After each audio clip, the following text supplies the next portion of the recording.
War Number 81Q by Paul Lindbarger. Performed by Paul Lawley-Jones. Kalaman Yungar. It came to war.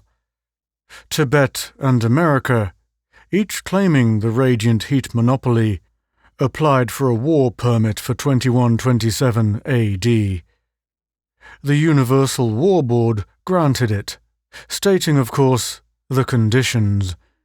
It was, after a few compromises and amendments had been effected, accepted by the belligerent nations. The conditions were: A. 5 22,000-ton aeroships, combinations of aero and dirigible, were to be the only combatants. B. They were to be armed with machine guns, firing non-explosive bullets only. C. The war territory of the Kerguelen was to be rented by the two nations, the United American Nations and the Mongolian Alliance, for the 2 hours of the war, which was to begin on January 5, 2127 at noon. D. The nation vanquished was to pay all the expenses of the war, excepting the war territory rent. E. No human beings should be on the battlefield. The Mongolian controllers must be in Lhasa, the American ones in the city of Franklin. The belligerent nations had no difficulty in renting the war territory of Kerguelen. The rent charged by the Austral League was, as usual, $40 million an hour. Spectators from all over the world rushed to the borders of the territory, eager to obtain good places. Q-ray telescopes came into tremendous demand. Mechanics carefully worked over the giant war machines. The radio controls, delicate as watches, were brought to perfection, both at the control stations in Lhasa and in the city of Franklin, and on the war flyers. The planes arrived on the minute decided. Controlled by their pilots thousands of miles away, the great planes swooped and curved, neither fleet daring to make the first move. There were 5 American ships: the Prospero, Ariel, Oberon, Caliban, and Titania, and 5 Chinese ships rented by the Mongolians: the Han, Yuan, Tsing, Tsin, and Sung. The Mongolian fleet incurred the displeasure of the spectators by casting a smokescreen, which greatly interfered with the seeing. The Prospero, every gun throbbing, hurled itself into the smokescreen and came out on the other side, out of control, quivering with incoordinating machinery. As it neared the boundary, it was blown up by its pilot, safe and sound thousands of miles away. But the sacrifice was not in vain. The Han and Sung, both severely crippled, swung slowly out of the mist. The Han, with a list that clearly showed it was doomed, was struck by a lucky shot from the Caliban and fell several hundred feet, its left wing ablaze. But, for a second or two, the pilot regained control, and with a single shot disabled the Caliban, and then the Han fell to its doom on the rocky islands below. The Caliban and Sung continued to drift, firing at each other.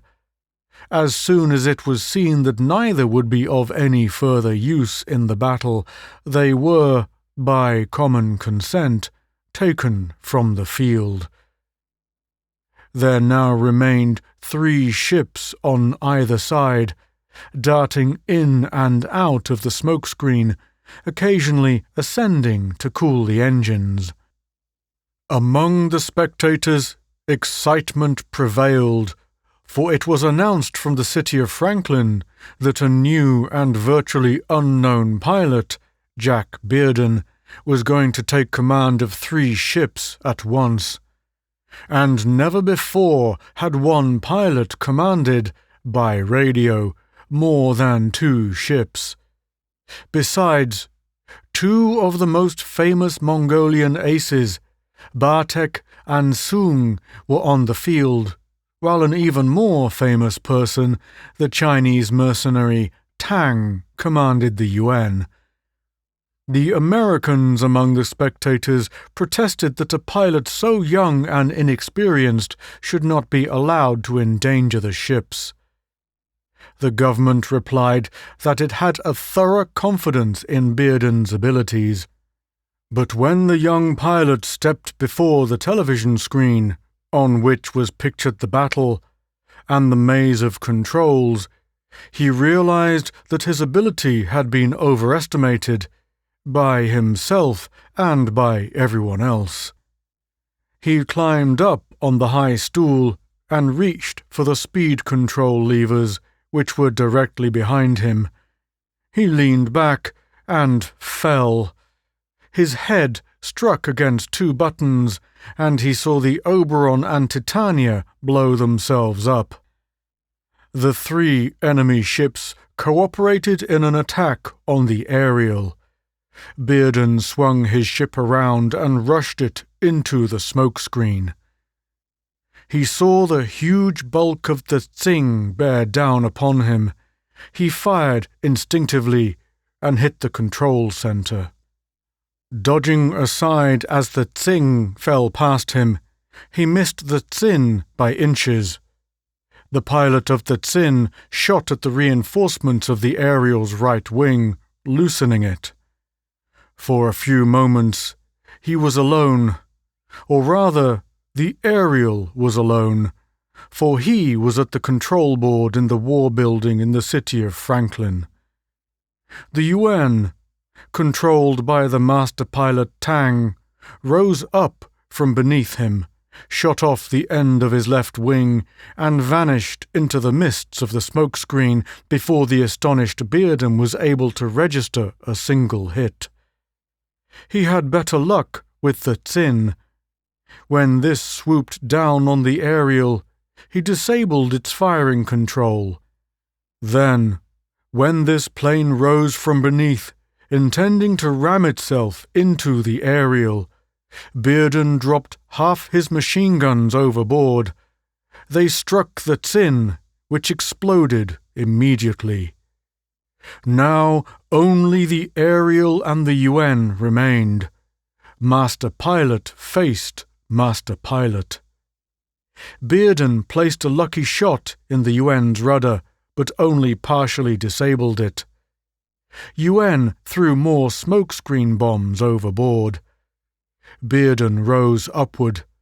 No, he was still safe and sound in America, but the Ariel rose upward. The spectators in their helicopters blew whistles, shot off pistols, went mad in applause. Tang lowered the Yuan to within several hundred feet of the water. He was applauded too. Bearden inspected his ship with the auto-televisation. It would collapse at the slightest strain. He wheeled his ship to the right, preparatory to descending. His left wing broke under the strain, and the Ariel began hurtling downward. He turned his auto-televisation on the Yuan, not daring to see the ship, which carried his reputation, his future, crash. The Yuan was struck by his left wing, which was falling like a stone. The Yuan exploded 46 seconds later. And, by international law, Bearden had won the war for America. With it, the honors of war and the possession of the enormous radiant heat revenue. All the world hailed this Lindbergh of the 22nd century.